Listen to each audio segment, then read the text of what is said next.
Teacher को आपने कुत्ता गिनवाने के लिए लगा दिया और आपने गुरु को कहां ला करके पटक दिया। ये आपकी सरकार है। आपके अगर समूह का विवाह हो रहा है तो उसमें दुल्हन को ब्यूटी पार्लर लेकर के जा रहे हैं। अलीगढ़ में तो हद मचा दी। एक टीचर को आपने कुत्ता गिनवाने के लिए लगा दिया। सरकार ने कोई योजना बनाई ही नहीं कि सरकारी स्कूलों में जहां गरीब के बच्चे पढ़ते हैं, जहां पीडीए के बच्चे पढ़ते हैं, वहां उनको अच्छी शिक्षा दी जा सके। उत्तर प्रदेश विधानसभा में आज एक ऐसा मामला सामने आया जिसने पूरी राजनीति और शिक्षा व्यवस्था में हलचल मचा दी।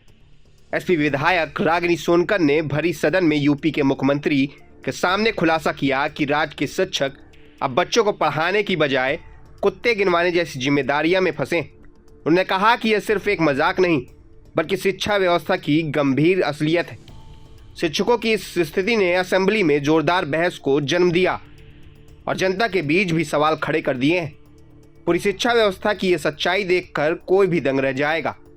देखिए एक खास रिपोर्ट जिसमें हम आपको बताते हैं कि शिक्षकों के साथ क्या हो रहा है और क्यों रागिनी सोनकर ने विधानसभा में इतनी जोरदार आवाज उठाई। अध्यक्ष जी, मेरा प्रश्न जो था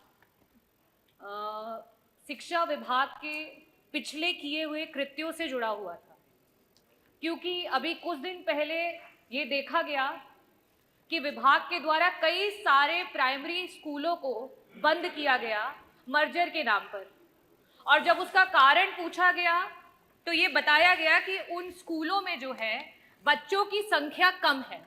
तो मेरा प्रश्न जो था मंत्री जी से ये था कि सरकार ने विगत 9 वर्षों में बच्चों की संख्या बढ़ाने के लिए क्या कोई योजना बनाई थी, और अगर कोई कार्य किया था जिससे कि प्राइमरी स्कूलों में बच्चे बढ़ सके तो उस योजना की वजह से क्या लाभ हुआ और कितने बच्चे बढ़े। अध्यक्ष जी, उत्तर जो है वो बड़ा ही निराशापूर्ण है और उत्तर ये रहा कि कोई बच्चे नहीं बढ़े हैं। और योजना का क्योंकि मंत्री जी ने जिक्र नहीं किया, इसका मतलब कि सरकार ने कोई योजना बनाई ही नहीं कि सरकारी स्कूलों में जहां गरीब के बच्चे पढ़ते हैं, जहां पीडीए के बच्चे पढ़ते हैं, वहां उनको अच्छी शिक्षा दी जा सके। किसी भी स्कूल में अगर आप बच्चों को की संख्या को बढ़ाना चाहते हो तो वहां सर्वप्रथम सबसे जरूरी है वहां के पर्याप्त शिक्षक। वहां पे शिक्षकों की संख्या जो है वो पर्याप्त होनी चाहिए। दूसरी जो सबसे जरूरी चीज है वो है शिक्षक, और साथ ही साथ जो बच्चे वहां पढ़ रहे हैं उनकी शारीरिक और मानसिक दुरुस्ती। और लास्ट में जो मंत्री जी कायाकल्प की बात कर रहे थे, खैर वो तो काया और कल्प सभी धरातल पर देख सकते हैं, जो कि है बेसिक इंफ्रास्ट्रक्चर। खैर एक बात को, बेसिक इंफ्रास्ट्रक्चर को कॉम्प्रोमाइज भी कर सकते हैं, लेकिन जिन स्कूलों में टीचर्स ही नहीं है, जिन स्कूलों के टीचर्स प्रताड़ित हो रहे हैं, वहां पे हम कैसे चाहेंगे और कैसे पा पाएंगे कि हमारे बच्चे बढ़ रहे हैं। मेरा पहला प्रश्न जो है मंत्री जी से ये है कि आज 9508 ऐसे स्कूल हैं जो सिर्फ और सिर्फ एक टीचर की वजह से चल रहे हैं, और कई सारे ऐसे स्कूल हैं जहां सिर्फ और सिर्फ शिक्षा मित्र हैं। ऐसी स्थिति में क्या सरकार शिक्षक भर्ती को और देरी ना करते हुए, क्योंकि 2 लाख से भी ज्यादा टीचर्स की आज सरकार की कमी है, उसको पूरा करने के लिए जल्द से जल्द शिक्षक भर्ती लाएगी, और लाएगी तो कब? और साथ ही साथ जो हमारे शिक्षा मित्र उतना ही काम कर रहे हैं और उनके पास जो है टेट क्वालिफाइड है, उनका समायोजन करने या उनका मानदेय जो है उसको बढ़ाने के लिए सरकार कब विचार करेगी?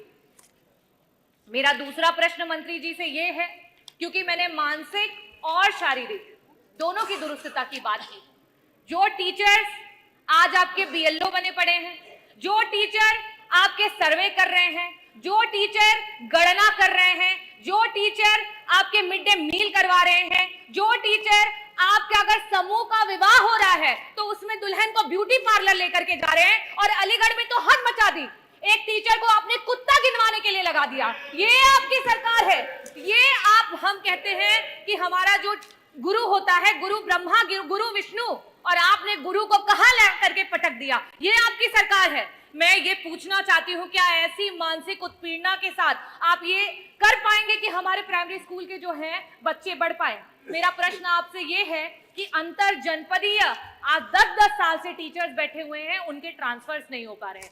ऐसी स्थिति में क्या सरकार, जो हमारे टीचर्स हैं 1,86,000 ऐसे टीचर्स हैं जो कि टेट के बिना ही उनको नौकरियां मिली। आज उनके ऊपर टेट की मार आ गई है।